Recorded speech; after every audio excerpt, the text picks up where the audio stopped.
What I'll do is this. Yeah, Okay. exactly. Yes. Yeah. Now you get me. I've always got a new set. Don't worry, I got Yeah. you. So the gender question, I think, is an important one. I actually didn't see it on the declaration. I'm not sure if you saw the I haven't declaration read itself. the whole declaration. I was tired yesterday. Yeah.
Essentially the purpose of this G20 Summit. I'm joined now by Dr. Telela Ngedane. She's Nkane Viga, I beg your pardon.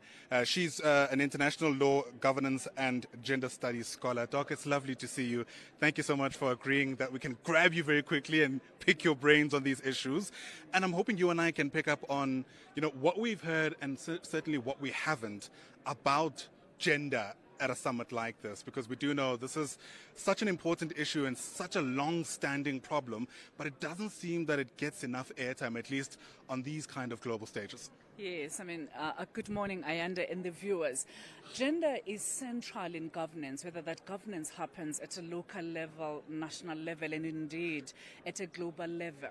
But sometimes it is very muted on the agendas on global spaces. And one typical example of that, when you're looking at the family photo, what comes to mind? You see all these powerful men in suits, and you probably will see one or two women in that. So gender has to occupy. In fact, the question we ought to be asking, why gender continues to be a by the way in global spaces and indeed in national spaces, but perhaps it talks to the frameworks that we have on gender equality, but more importantly, it talks to our inability to really implement those.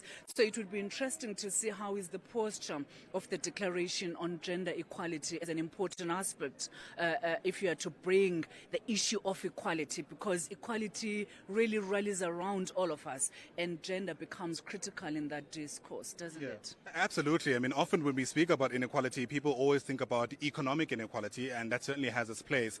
But what we've noticed is that the question of gender and issues to do with gender are so top of mind for ordinary people, and that's why we saw that groundswell of support when there was a protest against gender-based violence in the lead-up to a summit like this. Yes, Friday, in its way, it was beautiful in its pain. I was actually emotional on Friday when I saw women lying on their stomachs, especially those in Pretoria, of course, across the country.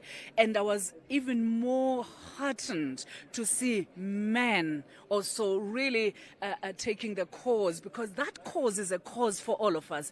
Until a society has dealt with issues of gender, let alone GBV, because GBV is only an element of the broader complexities of gender. But until all of us in a society we deal with those issues, they will continue to haunt us. They will continue to haunt the next generation and indeed the next after the next. So gender has to be central to genders. In fact, there is no governance without gender. What are you governing? Why are you leaving others outside the table when you say everyone in the table? So issues of equality cannot be addressed without talking about gender equality. And gender equality needs to be nuanced in the public discourse. What do we even mean? Do we talk about representation, or do we talk about symbolism? Do we talk about tokenism, or do we talk about effective representation, so that when you see a Telela occupying a position, you know that she can hold power. She's not holding power on behalf of somebody who's not seen. Yeah, it's one thing to have a seat on the table. It's another to give that person a voice. Speaking about that nuance, I'm sure you'll know as a scholar that literature is divided about who's actually meant to take the charge. I mean, can we trust a group of men ultimately to shift the dial? Or, does the data suggest that, quite frankly, they're never going to do enough because of how they're also implicated in their own intersectional kind of positioning? We can hold two things at the same time. Women, and really, when we talk gender, by the way, it's much more broader than men and women, so we can talk about that later. But women, of course, have got a responsibility. They're feeling the pain of gender inequality. However, men have got a responsibilities. They're born from mothers. They're married to wives. They've got daughters. So it becomes a responsibility for all of us. I always tell this story. I really benefited from a father who allowed me to sit in tables at home with my all elder brothers who were taller than me, and I was the youngest daughter. And that voice has taken me to global bodies because my father believed in me. And was the moral lesson of the story: when men do their part in the gender story, society benefits. It's all on us. What did Mandela say to us? It's now in your hands. Men show up. South African men show up. African men show up with us. Let's march towards the next line of freedom. And I'm calling all of you. Absolutely, loud and clear. Speaking of Mandela, yesterday President Cyril Ramaphosa evoked the memory of this icon, saying South Africa has now taken its place in the community of nations. Allow me to segue into speaking about trade and international trade, because I know that's another area of your speciality. Help us kind of place where we're at, because I know there's been a big emphasis on rules-based trading and the importance of multilateralism. And you really get the sense, at least, that the countries that are here are singing from one hymn sheet insofar as that is concerned, in the absence of you-know-who from you-know-where. Yes. I mean, when you're looking first and foremost, the multilateral order, the global order, that very global architecture, economic architecture, has got the nuances of the power dynamics, the global north, the global south, the oscillation of those powers. And the blocks like the BRICS will help us perhaps from the global south to really leverage our own power. But if we're looking at the declarations, what is it for Africans in terms of the trade? If we're to use the African Continental Free Trade Agreement to leverage, for instance, one of the priorities, debt relief, critical mineral resources, amongst others, and also the challenges of energy as an aspect of security in the continent. There's so much for us in that declaration, but perhaps the question, the critical nexus question we need to ask, our leaders have got the will and the commitment to take forward, because G20 is coming and almost gone. But can African leaders really move forward with what's there? Beneficiation, underinvestment. Right? Can I throw that question to you? Can they? I mean, the African Continental Free Trade Area was ratified a while ago, and few people can point to what we've kind of gotten so far.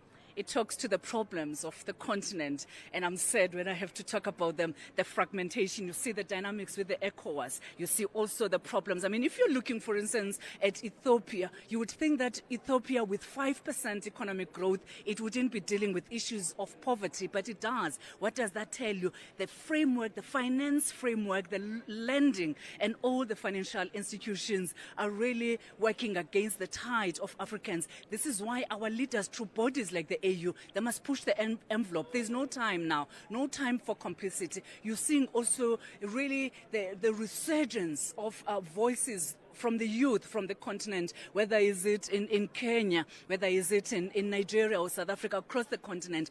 The time is now. They better do what is expected. Otherwise, the 2063 agenda would not only really be a colossal failure, it would be an indictment on them. But I also say to all of us, we must do our part, hence we're here. Yeah, that question is an important one, right? What does doing my part as an ordinary person look like? My concern has always been that these discussions sometimes feels very high level. I mean, being here, I've never seen Nasrec look any better than this. And we're just a stone throw away in the south of Johannesburg from one of the biggest townships in the country. And I do wonder if people in Soweto watching us not too far from where they live, whether they feel part of all of this and how they can feel a whole lot more involved. It's sad, Ayanda, you're so right. As I was driving here in the morning, I was actually seeing the disconnect between this event with its gravitas and all the critical decisions that have been made, but also looking at fellow South Africans, Sowetans, walking, looking for transport. Sometimes they don't even know what's happening in these halls. It becomes the responsibility of our governments to educate our people, but more critically, it becomes their responsibility to make sure bodies like the G20 and decisions taken and the declarations that are made, they become lived experiences. I mean, South Africans have been making a joke on Twitter that keep the streets clean. You've kept them clean for G20. You better do so for us. That tells you the disconnect, doesn't it? Yeah, absolutely. It speaks also to the level of trauma. Dr. Telela, it's lovely catching up. Thank you so much for your time and your insights. Dr. Telela Ngqetani-Vika, an international law, governance and gender studies scholar.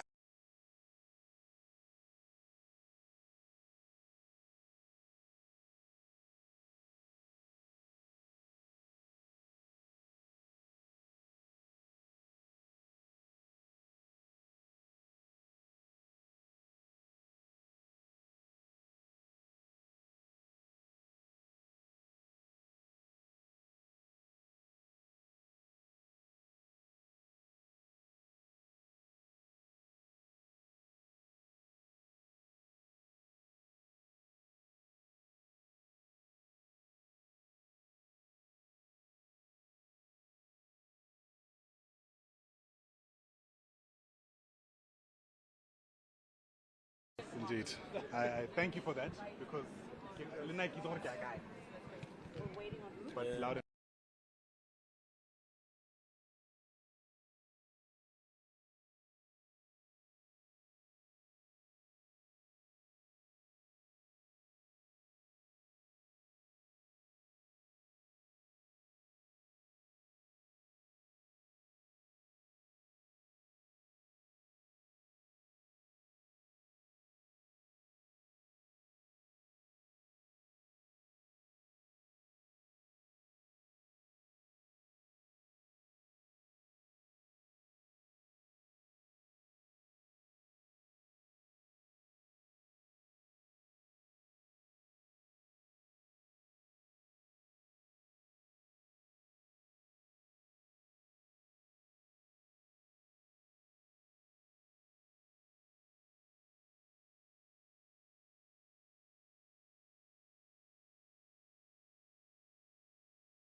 a guest house because they're coming to you.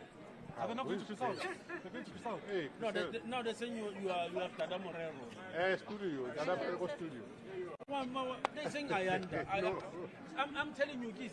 Barriga. Brasanza. But Tada Morero studio. But in studio, not on floor. Sorry, Brasanza.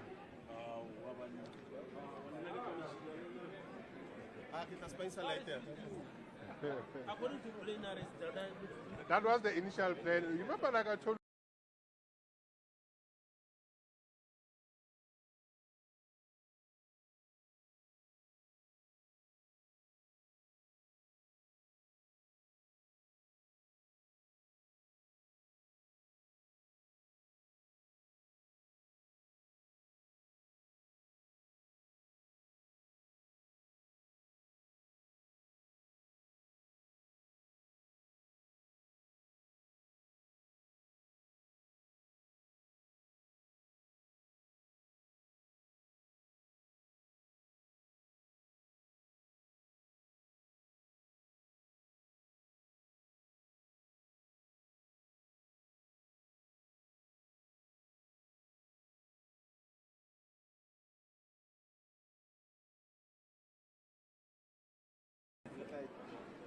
then you can take a central battery, you can actually boost the battery. All right.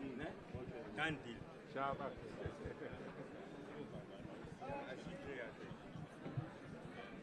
You can still owe me invoice some of that.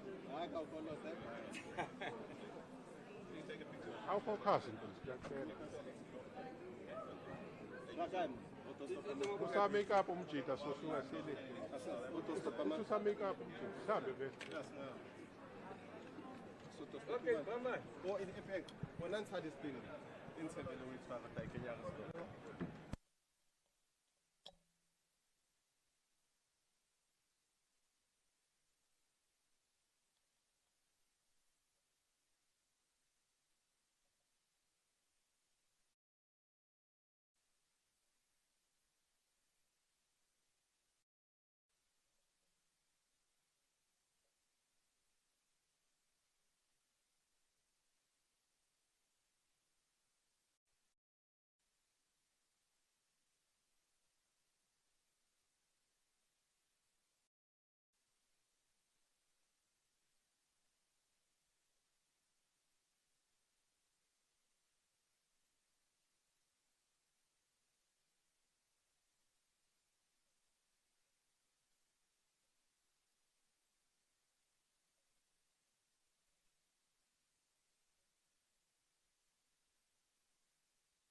who I imagine presided over a lot of these changes. Help us understand what it's taken to try pull something like this off. Well, it took, in essence, commitment and sacrifice from our departments and entities. We took a view already in November last year that we're going to reclaim Johannesburg, and in fact the G20 presented also an opportunity to push. And that's what exactly we did, and we allowed our officials and entities, our workforce to go all out and ensure that what we said in November in terms of reclaiming the city does happen even beyond the G20, ensure that traffic signals are working, potholes are closed, resurfacing does happen. All interventions in terms of service delivery do happen, and that's where we are. What's your response to people who would ask the question about why it took so long? Why did it take the G20? Well, you'd remember I was elected in November. In August last year, in November,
I think in some respects, some South Africans are hoping for just that acknowledgement that it has taken a long time to get us here. yes, true, because the trust deficit between communities and government, in particular local government, was at its lowest, and we are now improving on it. We have done the IDP, we engaged with them through the IDP sessions, and part of the issues that they raised was exactly that we don't believe anymore that you can do the things that you said you're doing.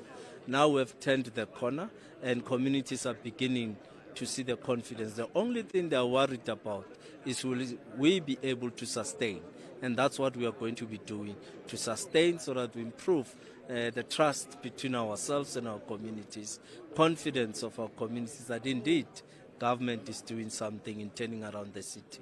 How much of this has to do with the fact that we're going to the local government elections in a year? Well, we have not as yet declared local government. Even my party that I belong to, only around June, that's when we'll be declaring an election campaign. So it has less to do about an election. It has more to do about the work that the city must be doing. And that's what we are pushing. Let's shift into the substance of what's been discussed in some part here at this summit, and that's got to do with inequality. Johannesburg, I think, stands out as one of those cities where the inequalities are very clear to see. We have so many examples. Dainfern and Diepkloof, Alexander and Soweto, those who have and those who don't, living side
ever the stormwater was not done and done properly, and through some forms of corruption and all that stuff, those plans and the sign-offs were done when in fact they should not have been done, because stormwater is one of the critical areas that the developers should comply. Now you find some townships were built 20, 30 years ago. Those companies are no longer there. They've either liquidated. Now we've invested into a stormwater program. We're doing it in Protea Glen, which is one of our concerns. We're doing it in Orange Farm, because some of these areas don't have at all. There's no network, so we have to do that. In other areas, it's really to clean and to take out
therefore take place at DIRCO's offices with an equivalent official from South Africa. So much of the conversation has been about putting Africa and South Africa more specifically on the map with this particular summit. Yesterday, President Cyril Ramaphosa quoting Nelson Mandela and saying that, South Africa has found its place in the community of nations. My question is whether you reckon that is happening.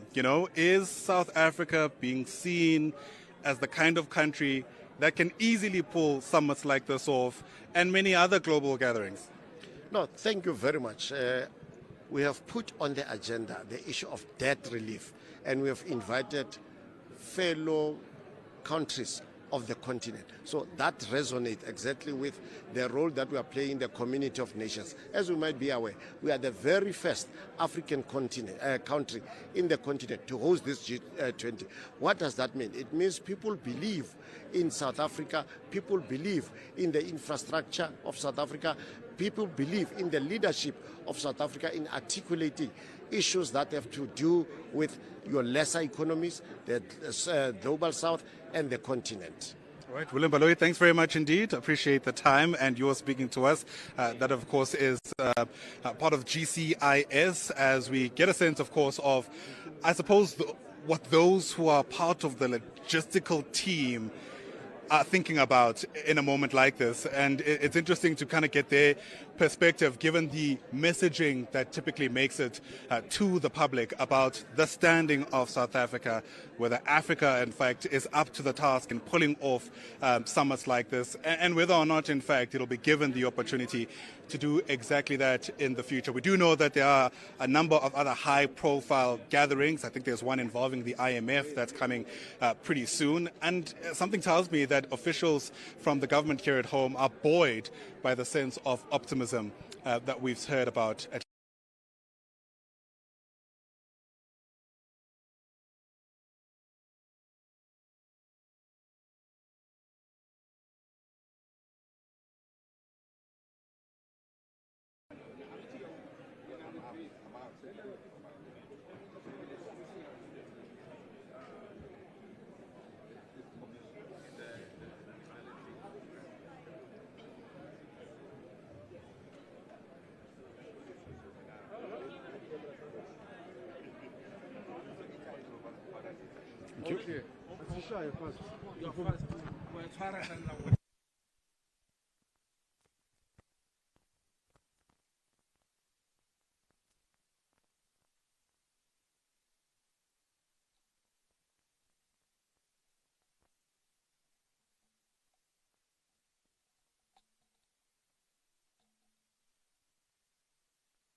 British is coming.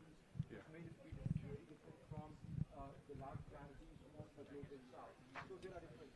And it's a doorstop. No, he's coming here for you. Oh, for an interview. Access South Africa bias. His GCIs are bringing him. Oh, nice. Okay. I thought we were gonna have to fight for her. You don't have to fight. It's like what, like you were hawking upang data. And I mean, I mentioned on air, with Tiger, I saw it. Yeah, because people can see, man, and they're like, why is Ayanda now jittery? So,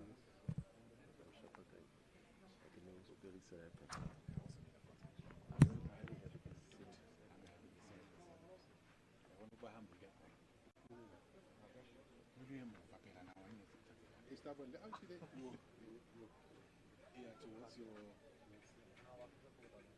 Go this way. But he's closing the sound. Take a step to your right.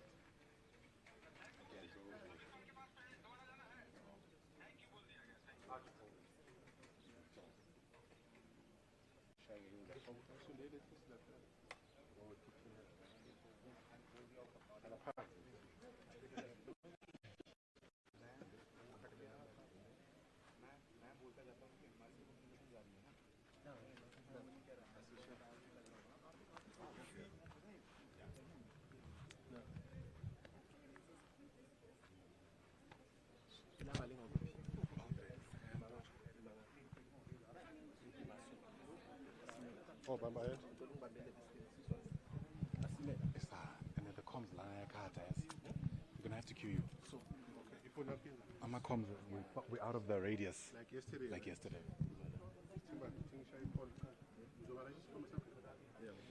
Yes, Yenzan.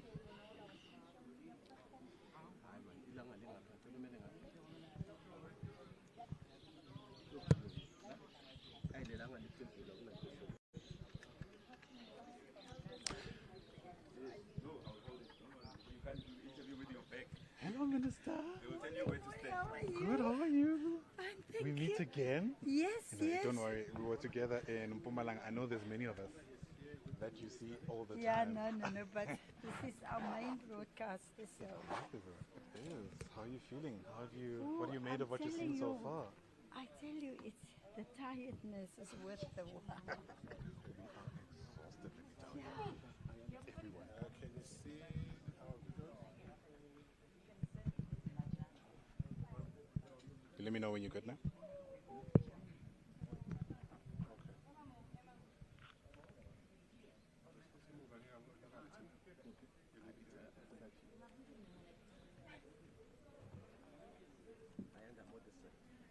Okay.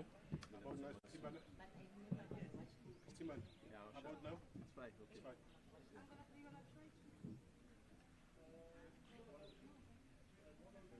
Were you here yesterday? Yes. I was in the opening session, Oh, yes, of course.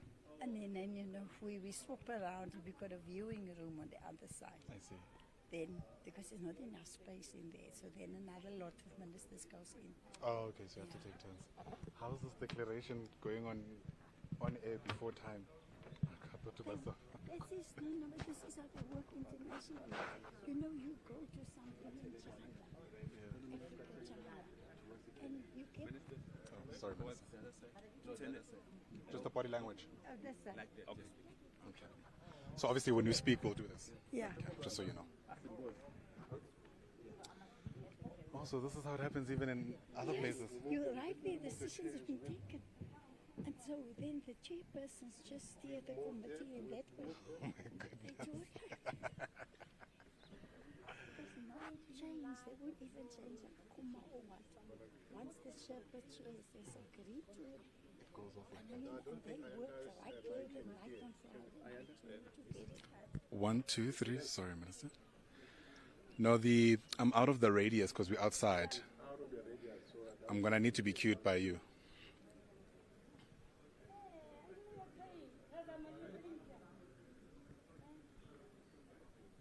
How long is it?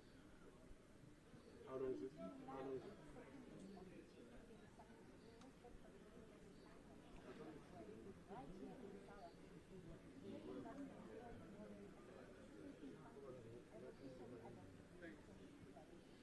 How? They're also calling me now. Studio. Good morning. I'm good, thanks. How are you?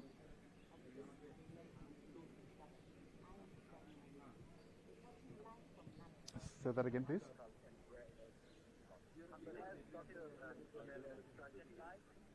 Please cue from William. William will cue me because he's also latched and he's with me. I can't hold my. I can't be on the phone. Let's record it, guys. We can't keep the minister here. Yes. And it's in the sun.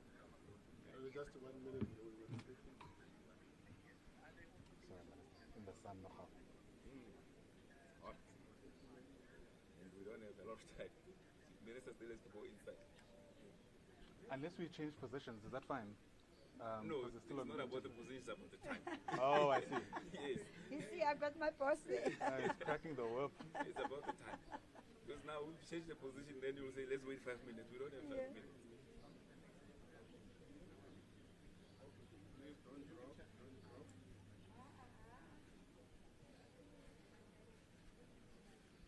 They're coming to us. You still there, Shane? Yes, I can hear them. Drop your phone.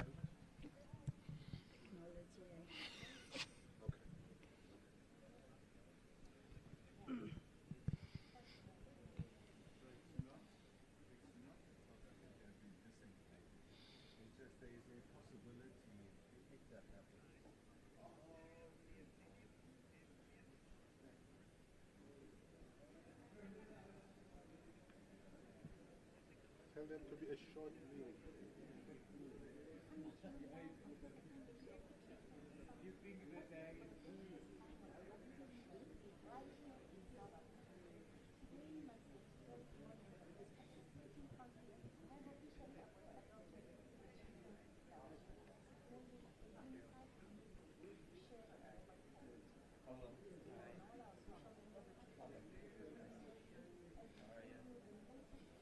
Without a doubt, Tula, thanks very much indeed. We're coming to you just outside the media center where we once again basking in the African sun. It's a slogan you typically hear in some of the tourism brochures, I suppose, and that's where the minister comes in some respects. Minister, thank you so much for your patience.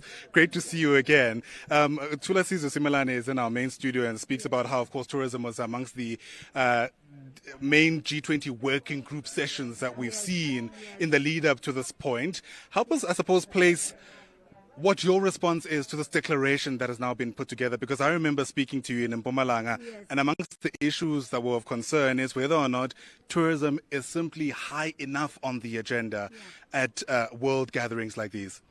Tourism is certainly part of the declaration.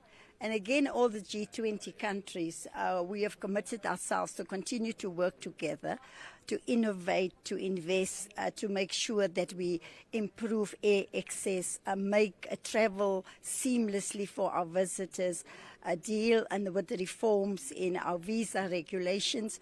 So we will continue to work together. With the G20 Summit for South Africa, tourism must be the biggest winner. Our hotels are overflowing from Soweto to Sandton, all over, and we have already also during the year more than 135 working group meetings and ministerial meetings. So the tourism sector is very happy. Yeah, and it's always great, I suppose, in moments like these. It's kind of easy to see how tourism benefits. Yeah. But the question is always, what happens to all those people who had those seasonal jobs after summits like these are wrapped up? Well, we are also fortunately in the summer season that kicked off in September. So already a lot of those temporary jobs will stay at least until the end of the summer center. But that is why we have to do more to make sure that we absorb especially semi-skilled, unskilled young people, train them, keep them in the sector. Already just in the past 9 months, we've grown by more than 1 million tourists. And the more tourists come, the more jobs we can create. So yes, I have partnered with the private sector.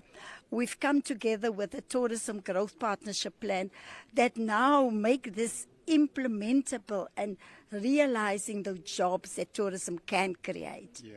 The big part of getting tourism right, of course, is about getting the story right. And over the past couple of months, you know the story between South Africa and Washington and what the President of the United States has had to say about South Africa. How much of a dent has that made, do you think, as we continue telling the South African story? In terms of tourism, no tariffs. And what we've seen that the United States has overtaken the United Kingdom in terms of the number of visitors. So more people from the U.S. are coming? More people from the U.S. are coming. They are now ahead of the United Kingdom that has led that market for many years.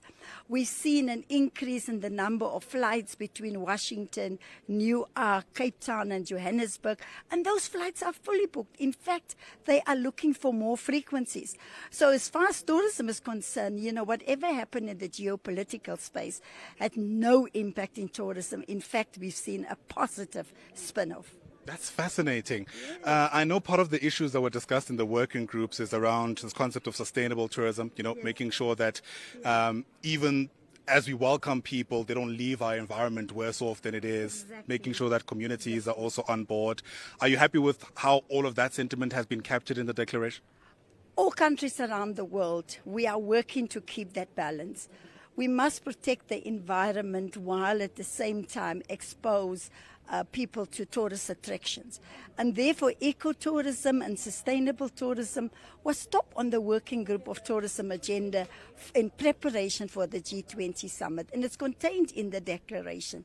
We now just need to do more to ensure that it becomes the norm and not an exception, that we bring ecotourism in the center of our growing the sector. We're no longer recovering, we're growing now. Sure. Seamless mobility is another one of the points that comes up to mind. Not bad for memory off the cuff. And when I've been watching the heads of states arrive, my family and I were having a conversation about just the logistical work that goes into something like that. And it does feed into how people arrive into the country and whether or not they can move around South Africa with ease. Gauteng is easy because of the Gau train, but I'm sure there's so much more that could be done to ensure that there's seamless movement elsewhere in South Africa. The good thing for tourism is that all of those people who arrived in our country for the first time, they all say that they are coming back. And it's exactly what we wanted. On the G20 website, right from the beginning, we also put up tourism attractions, other things that people can do while they come for the summit and for the ministerial meetings. And that has helped us a great deal. So now with the ease of the electronic visa authorization that's coming for the G20s, markets like China, India, Indonesia, and Mexico, we are preparing for that influx that's going to come. So I can only see that we can contribute more to the economy. We're already contributing 8.8% to the GDP. We're already creating 1.6 million jobs. And the more tourists we arrive, and our domestic tourism, we can create far more jobs. Hopefully you also have the ear of the weather gods and they'll be kind to us this summer. It's been 4 seasons in a day so far, so I'll let you go on that point. Minister, thank you very much. Thank you for the opportunity. Really been great catching up with the Tourism Minister, Patricia de Lille, of course, who's with us here, as we also continue taking stock, of course, of what's been said so far and how, of course, all of this has been captured in the main declaration itself. So I'm struggling to hear at the moment. It might be back to you, Shoan and Tulas. Otherwise, we'll take a quick break and more of our coverage right here at the Natrak Expo Center continues in a moment.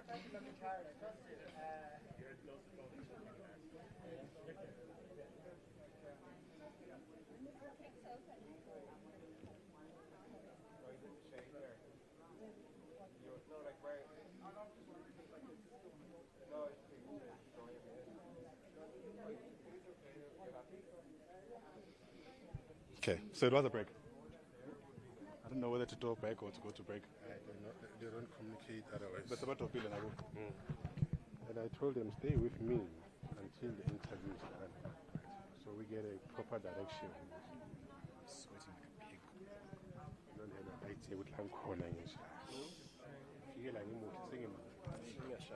a But thank you. Hopefully that went relatively well. Oh, you still want to take pictures? Oh, yes, please. I took so many pictures in the phone I couldn't send. I hope so tonight. Hey, Nelson, since when is he? Okay, Maria says you are right. You're going to break. Because before that, in London. Islands are to take a lot. Oh, and that's shooting at them. If you like us to take a lot, but I face it. I mean, on the iPhone. The iPhone 16 with length of what you can in the meetings, I'll shut down my picture next. I still think I have a camera.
We're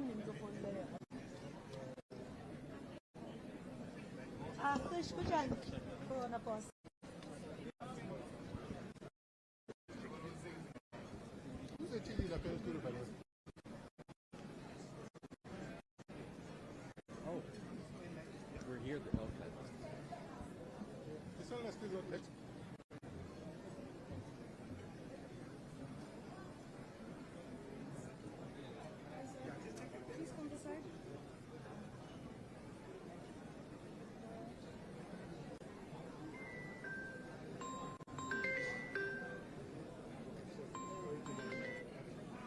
Hi, guys.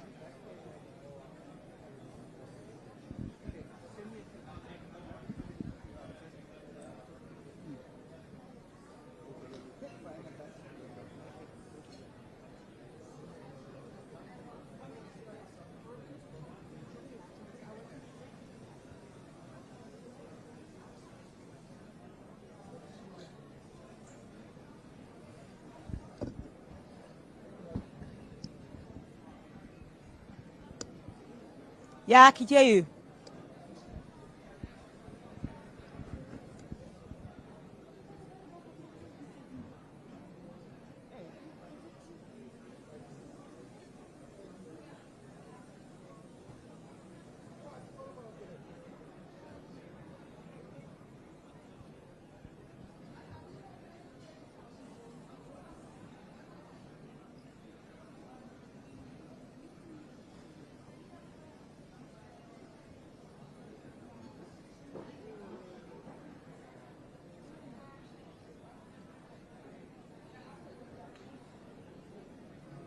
Thanks.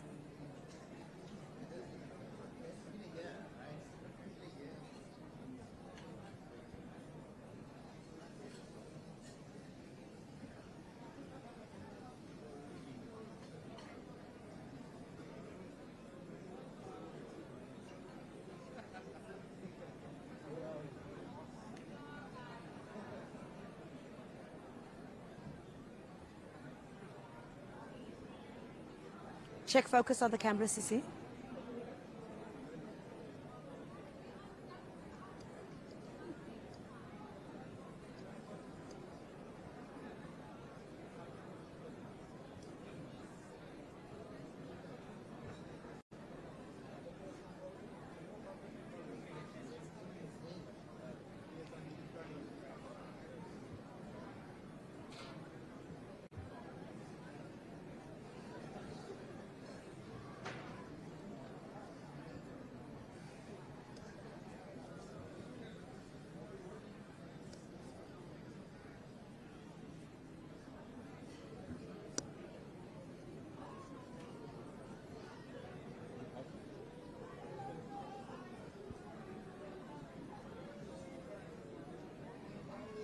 "30 seconds to us."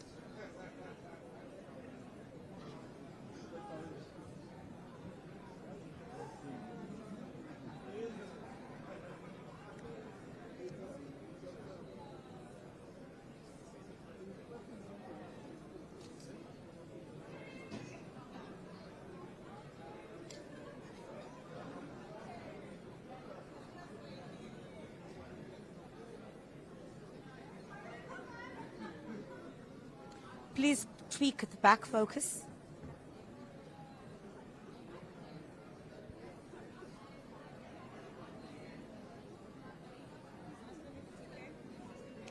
They'll indicate if there's anything.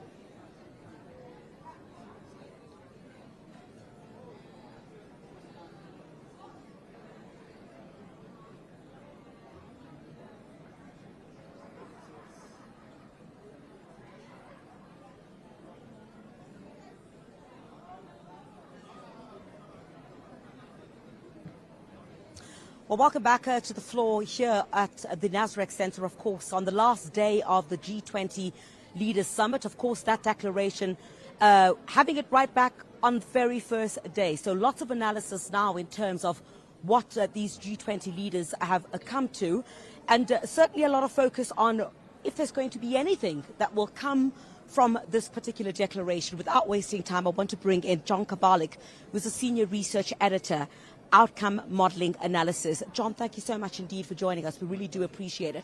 I think let me start there. I mean, for 48 hours, you've got leaders of these nations gathered, deliberating on various global issues. Are these declarations useful? The declarations have a shelf life of about 48 hours, and it's not just about South Africa. It's every country, because they're by consensus, and that by definition means that the weakest are going to be the one to prevail. And so they're useful, they're instructive, but they're not something that a week or two or three or a month from now people are really going to remember. What they more remember is what happened at the event, the optics, the visuals, the statements, and then also how the host country dealt with issues that were a surprise. And certainly President Ramaphosa has had a lot of surprises. Yeah. And I mean, if you talk about the optics, in the run-up to this G20 Leader Summit, there was a lot of that. In fact, there had been lots of speculation about who might come and who might not come. In this particular instance, given that you had a declaration right on the first day, and you have a situation where now some have declared somewhat this summit a success on that basis, on the fact that President Ramaphosa was able to pull it off. Absolutely, because a year ago, would he have ever expected that, well, President Trump elected, and then this just tsunami of attention by President Trump towards South Africa, none of it good, and most of it not based on any type of fact whatsoever, but because someone got in his ear, and the next thing you know, we're using the term white genocide, we're bringing white Afrikaners to the United States as refugees. It's like mind-boggling. And if you're President Ramaphosa or you're any government official here, but worse, if you're a citizen of South Africa, you're looking at that and going, what's wrong with these people? And so President Trump at first said, I'm not going. Then he said Vice President Vance is going. Then Vice President Vance said he's not going. Then President Trump said no one is going. So this G20, President Ramaphosa has hosted a precedent-setting event because we're not going to, one country didn't come, and we're in an unknown world as far as handing off from one country to another. So it's it's just full of surprises. But again, President Ramaphosa and the government has handled it well because they're dealing with the world's largest bully. President Trump is a master of bullying people and belittling people and insulting people, and he uses every social media tool to do it. You can't compete with him. And for President Ramaphosa, he's tried to act statesmanlike, played by the rules. That's all you can do because he's like a baby. Babies have a tantrum, and then they go to sleep, and their attention goes somewhere else. And that's sort of what we need to wait for. How do you think South Africa, not that we're in a position to dictate how that should be done, but of course, there's been a change in the manner in which that handover will take place. I mean, everyone is saying South Africa is well within its rights. If you have a handing over ceremony, it's the United States that said it did not want to come. We gave them that. We continued. You would want that handover ceremony. South Africa says, look, you've broken protocol. And essentially, you want somebody who is quite junior, if I may, for the president to hand that over to somebody junior. What should South Africa, I'd really like to get you on that. How should South Africa be handling this matter? There is no precedent. So President Ramaphosa, you look in the G20 rule book or manual, there's nothing in there about one member saying that they're not going to participate at all. So that's like, well, how do we seat people? Do we leave an empty chair? What do we do? And then in terms of the handoff, there's no guidance for him other than precedent. And precedent is the head of state or the head of government There's always a ceremony. When we had it in New Delhi with Prime Minister Modi, and that's the last time that we had the declaration on the first day, was India. And ironically, what else happened in India? It was when the African Union became a permanent member of the G20 group. Right. So sort of ironic, and here we are. But President Ramaphosa is doing the best he can. He is trying to say, you know, Donald, Mr. President, you're into protocol, you're into optics, you're into performativeness. Well, this is sort of how then you need to do things. But right now, the best thing to do is let some time go by. We're at the end of the weekend. President Trump is now focusing on the Russia-Ukraine peace deal. There's a meeting in Geneva today with a bunch of representatives of the involved governments and the ones that want to be involved. Then we go into Thanksgiving in the U.S. So he's down at Mar-a-Lago with all of his friends in Florida. So there's going to be some time for this to get digested and then sort of figure it out. But President Ramaphosa's best position now is you don't force it. You've sent the diplomatic messages to the U.S. Embassy in Pretoria or Marco Rubio, the Secretary of State. Just let it die down, let it calm. And you just hope, because, like I said, you're dealing with the world's most effective bully, and you can't compete with him. So you just have to try to hope he has another target. A little bit earlier on, you spoke about, what is not being spoken about here, or what's happening behind the scenes, given the fact that there had been another meeting that had been taking place. And that meeting would not have taken place if you didn't have some attendance here at the G20. Right. The G20 in Bali sort of leads up to this, and that is things happen that are not expected, not planned. The world, politics doesn't wait. Well, at Bali, there was a missile that landed in Poland right after the Ukraine began. President Biden publicly said, hey, we're all here, let's get together, let's have a meeting to discuss how we're going to respond. And they came up with something, and it was consequential. We fast forward to this weekend, and what do we have? President Trump issuing this 28-point Russia proposal. Now, the timing was fantastic because the leaders who did show up, they are here. And yesterday, what did they do? They all said, let's sit down and have a meeting to discuss how we're going to respond. We've got our teams meeting today in Geneva. Let's use the opportunity. Without a G20, those heads of state and heads of government wouldn't have been physically together. So sometimes you can't plan for value. And in this case, this meeting happened. Those who chose to come were able to make something really important. And that doesn't mean way or lessen the importance of the goals and objectives that President Ramaphosa has put on for the last year.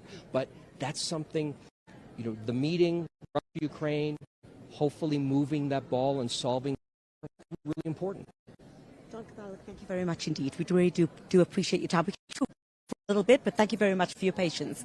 We really do appreciate it. John Kabalik, who is a senior research editor, outcome modeling analysis, basically looking at analyzing, the G20, what comes out of the G20, what will be sustainable, when those declarations are used.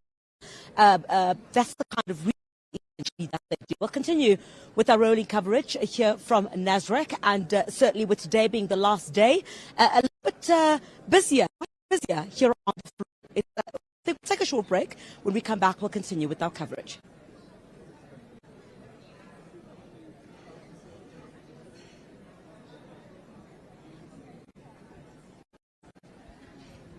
Sorry to be in your show. I couldn't see, because of the light, I couldn't see going this way. I apologize. Thank you very much. Appreciate it. Did we cut? The only thing we didn't do was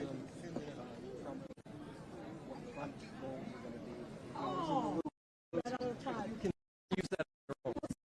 Thank you very much, John. Appreciated it. Thank you. I won't say no. And I love that they give you guys time. Listen, and he spoke very well. And I was just expecting that Mama was in Washington. I work on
G20.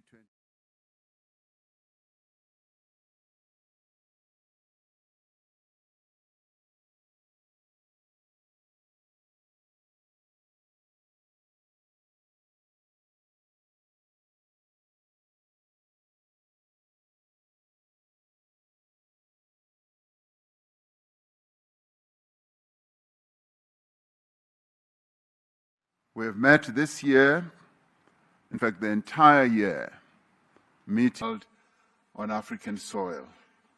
We are truly honored and humbled by that, not only as South Africans, but as Africans as a whole. Recognizing the importance of this milestone, we have sought to place Africa's growth and development interests at the heart of the G20's agenda. The greatest opportunity for prosperity in the 21st century lies in Africa. Harnessing that opportunity will require a rather strong partnership between Africa and the G20, and indeed between Africa and the rest of the world. Recognizing our interconnectedness as a global community of nations, we have called for an end to conflicts and wars around the globe and for a just and comprehensive and lasting peace. This summit has taken place at a crucial time as calls around the world grow louder for progress on the imperatives of our time, to end poverty in all its forms and ramifications, to reduce inequality within and amongst countries, and to take urgent action to combat climate change. This year, we have recognized the growing debt burden that is faced by many developing economy countries as a major obstacle to achieving the Sustainable Development Goals of the United Nations.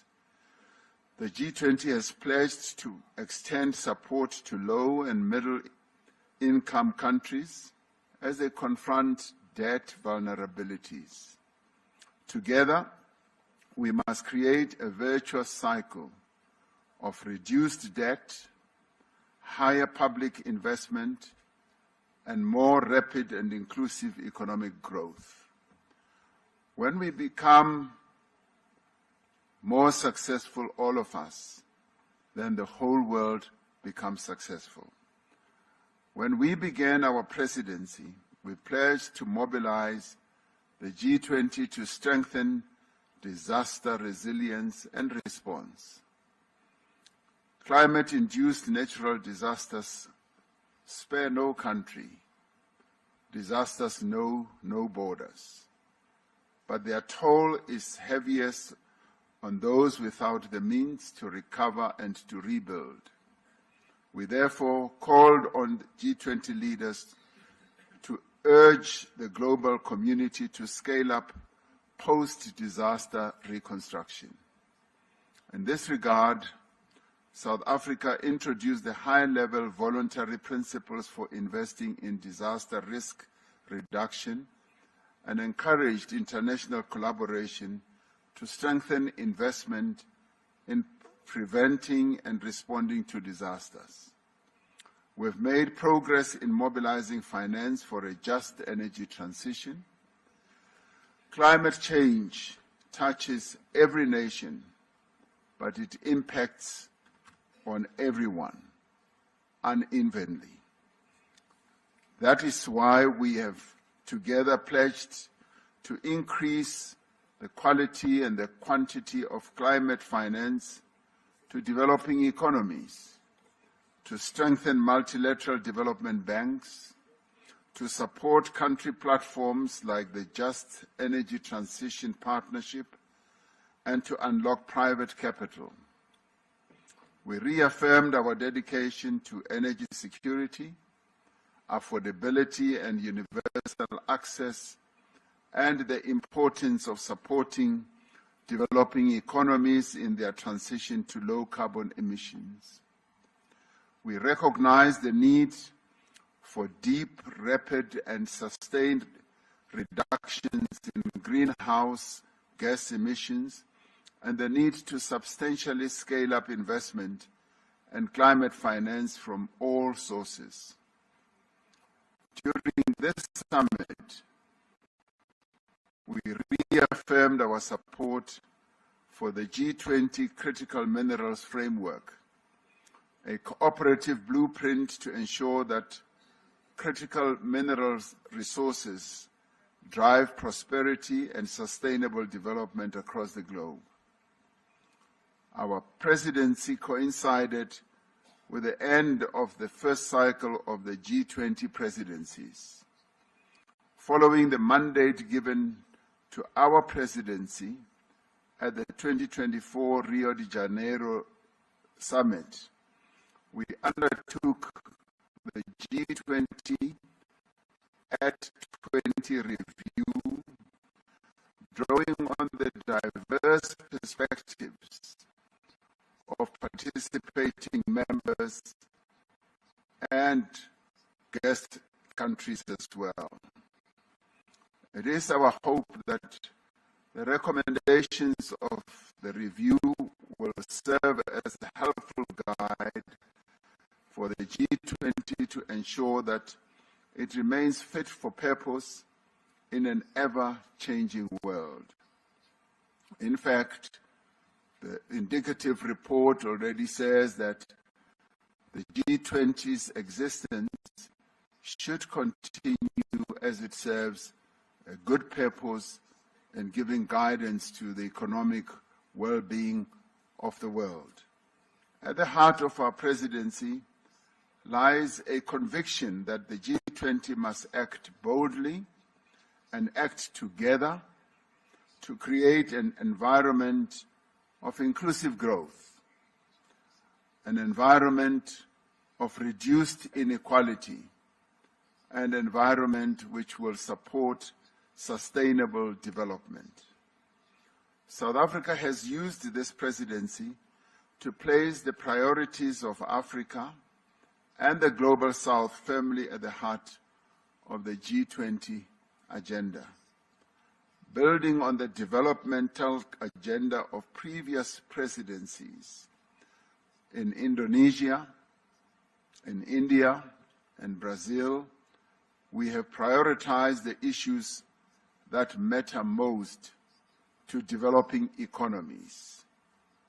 And in executing our task as the G20 president, we learned a lot from what Indonesia did, what India did, and what Brazil did. So in many ways, what we see having unfolded here was based on the foundations that those three countries of the Global South put in place.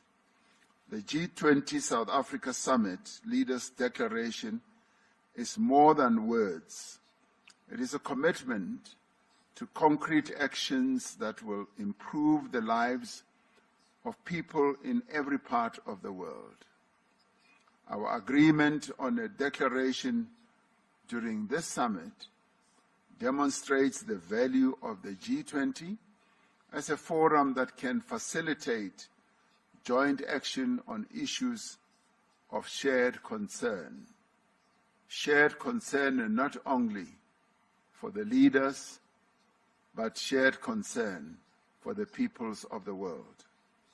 More than that, it reaffirms our renewed commitment to multilateral cooperation and our recognition that our shared goals outweigh our differences.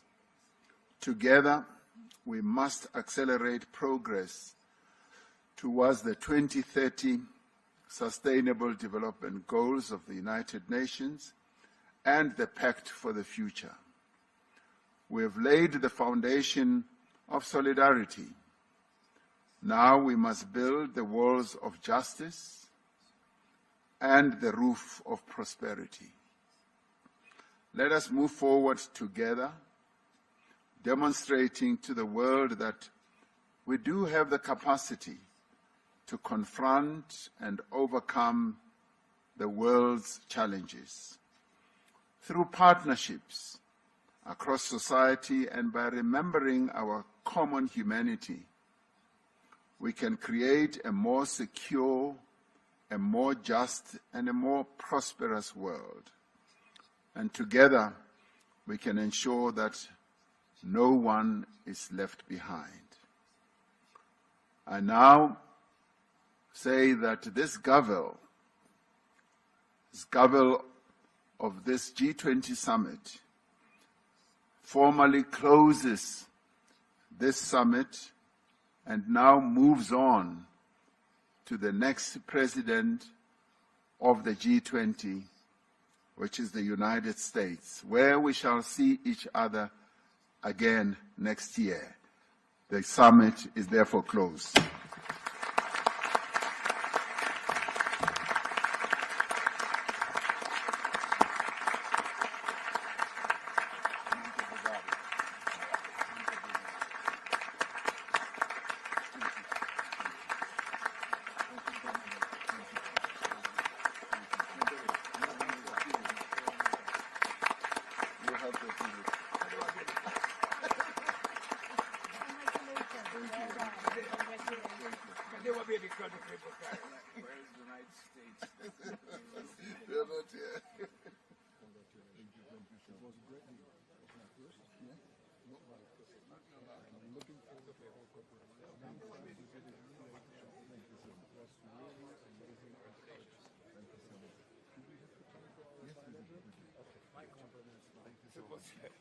Thank you very much.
kıymetli basın mensupları, değerli arkadaşlar, sizleri en kalbi duygularımla, saygıyla, sevgiyle selamlıyorum.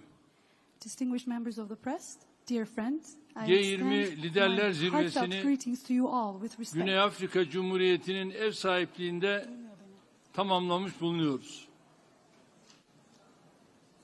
Dayanışma, eşitlik, sürdürülebilirlik ana temasıyla düzenlenen 20. zirvenin tüm insanlık için hayırlara vesile olmasını diliyorum. We have just concluded the G20 Leaders Summit graciously hosted by the Republic of South Africa. I hope that the 20th summit held under the main theme of solidarity, equality, sustainability will bring beneficial outcomes for all humanity. Şahsıma, eşime ve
vesilelerle Güney Afrikalı dostlarımızı misafir ettik.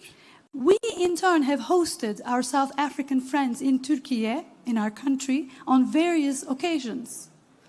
Ortak çabalarımız sayesinde münasebetlerimizde 20 yıl önce hayal dahi edilemeyen yerlere geldik. Thanks to our joint efforts, our relations have reached levels that could not have been imagined 20 years ago. Son olarak Devlet Başkan Yardımcısı Sayın Maşati ile ülkemizdeydi. And most recently, Deputy President Mashatile was in our country. Güney Afrika Cumhuriyeti ile hem hükümetler düzeyinde hem de ANC ile AK Partimiz arasında artan diyalog ve temasları önemsiyoruz. We attach great importance to the growing dialogue and engagement between our governments as well as between the ANC and our AK Party. Türkiye olarak önümüzdeki dönemde de bu ivmeyi güçlendirerek devam ettirmek arzusundayız.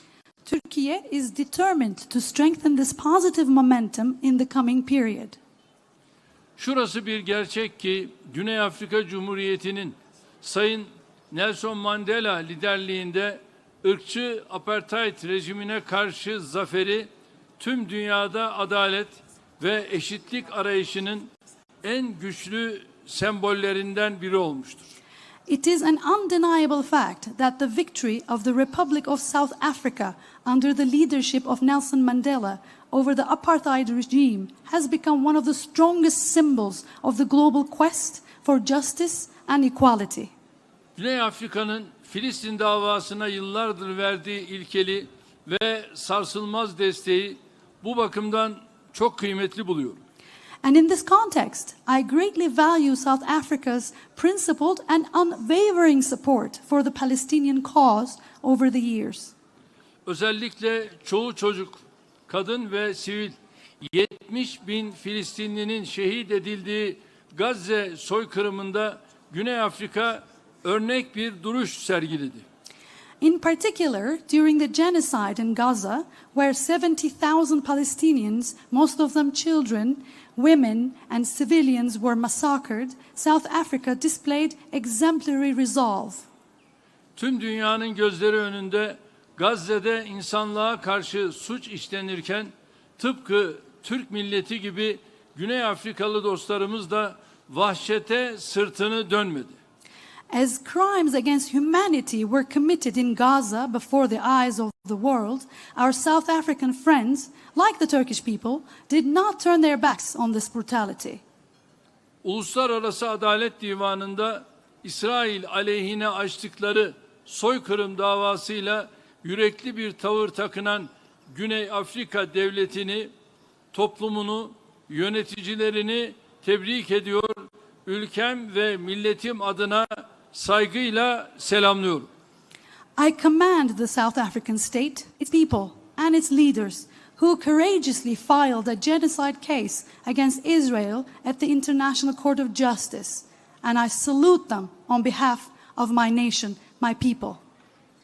Türkiye olarak biz de kimseden çekinmeden Filistin davasına çok güçlü biçimde sahip çıktık. Her platformda Gazze'li mazlumların hak ve hukukunu cesaretle savunduk. Turkey too has fearlessly stood by the Palestinian cause, defending the rights of the oppressed people of Gaza at every platform. 103 bin tonu aşan insani yardımlarımızla Gazze'li kardeşlerimizin yanında olduk. With over 103,000 tons of humanitarian assistance, we have supported our Palestinian brothers and sisters. Şimdi bildiğiniz gibi bizim de katkılarımızla bir ateşkes sağlandı. As you know, a ceasefire has now been achieved also with our contributions among others. Biz çatışma ortamına tekrar dönülmemesi için üzerimize ne düşüyorsa yapıyoruz. We spare no effort to prevent a return to conflict again. Gazze'de yaşanan yıkımın neticelerinin mümkün mertebe hafifletilmesinin küresel bir sorumluluk olduğunu vurguladım. İnsani yardımlar ve yeniden imara destek istedim. And during our summit, I emphasized that mitigating the consequences of the destruction in Gaza is a global responsibility, and I called for humanitarian aid and support for reconstruction. Tabii bu noktada sağlanan ateşkesin devamını temin ederken kalıcı çözüm için iki devletli formülün hayata geçirilmesi büyük önem arz ediyor. Of course, while ensuring the continuation of the ceasefire, it is of paramount importance to implement the two-state solution for a lasting settlement. 1967 sınırları temelinde başkenti Doğu Kudüs olan özgür bir Filistin kurulmadan küresel barış tam manasıyla sağlanamaz. A free state of Palestine based on the 1960 Jerusalem as its capital is essential to achieve true global peace. Mazlum Filistin halkıyla birlikte tüm bölgemizin ve insanlığın barışı, huzuru, güvenliği için bu konudaki ilkeli tutumumuzu muhafaza edeceğiz. We will continue to uphold our principled stance for the peace, stability and security of both the oppressed Palestinian people and our entire region and humanity. Değerli basın mensupları, Bu yılda G20 faaliyetlerine aktif olarak iştirak ettik. Uluslararası gündeme katkıda bulunmayı sürdürdük. Değerli basın mensupları, bu yılda G20 Distinguished members of the press, as has been the case, this year we actively participated in G20 activities and continued contributing to the international agenda. Zirve kapsamında yaptığım hitap